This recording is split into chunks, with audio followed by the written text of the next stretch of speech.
गोष्टीचे नाव आहे कावळ्याची चतुराई।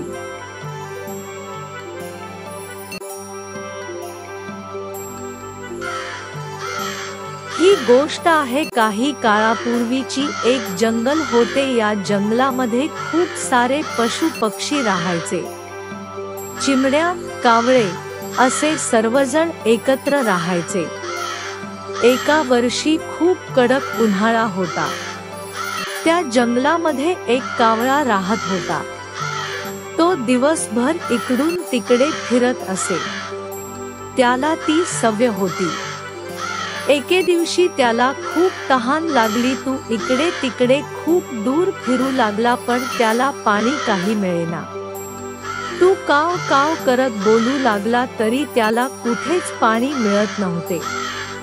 तो बिचारा पाण्याच्या शोधात इकडे जा तिकडे जा करत होता।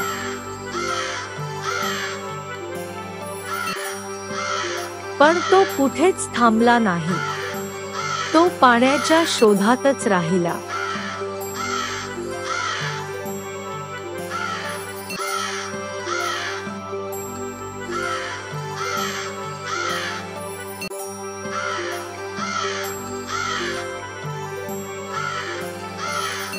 पण त्याला काही वेळाने एका झाडाखाली एक मटका दिसला। त्याने विचार केले, चला बघूया या मटक्यात पाणी आहे का। तो त्या मटक्या जवळ आला।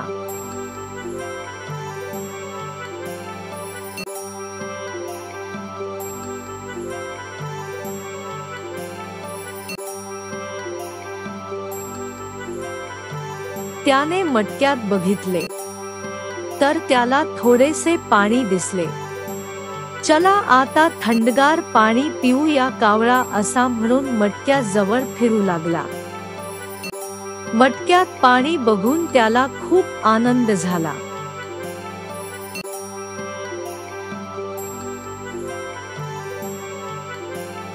आता कावळा पाणी प्यायला लागला, पण त्याची चोच पाण्यापर्यंत जात नाही।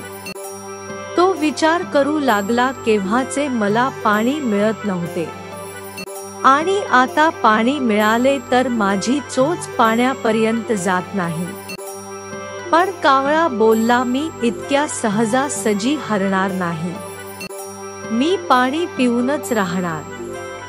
असं म्हणत तो विचार करत होता की पाण्याची पातळी कशी वाढवावी।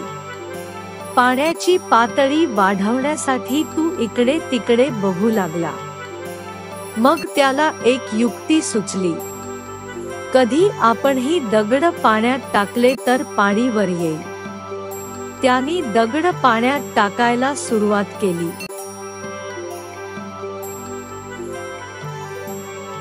पण पाणी काही वर आले नाही। मग तो बोलला की अजून थोडे दगड टाकतो, मग पाणी वर येईल। मग कावळा असं करत करत मटक्यात दगड टाकत जातो।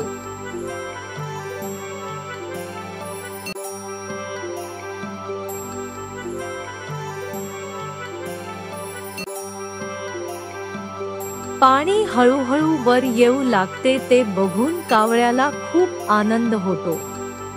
तो थोडे अजून दगड त्यात टाकतो। पाण्याची पातळी अजून वाढते। कावळा अशाच पद्धतीने पाण्याची पातळी वाढवत असतो।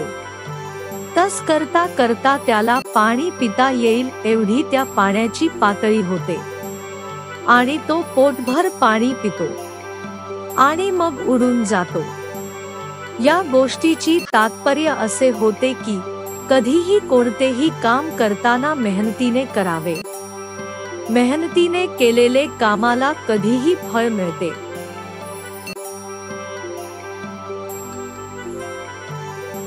Thank you for watching.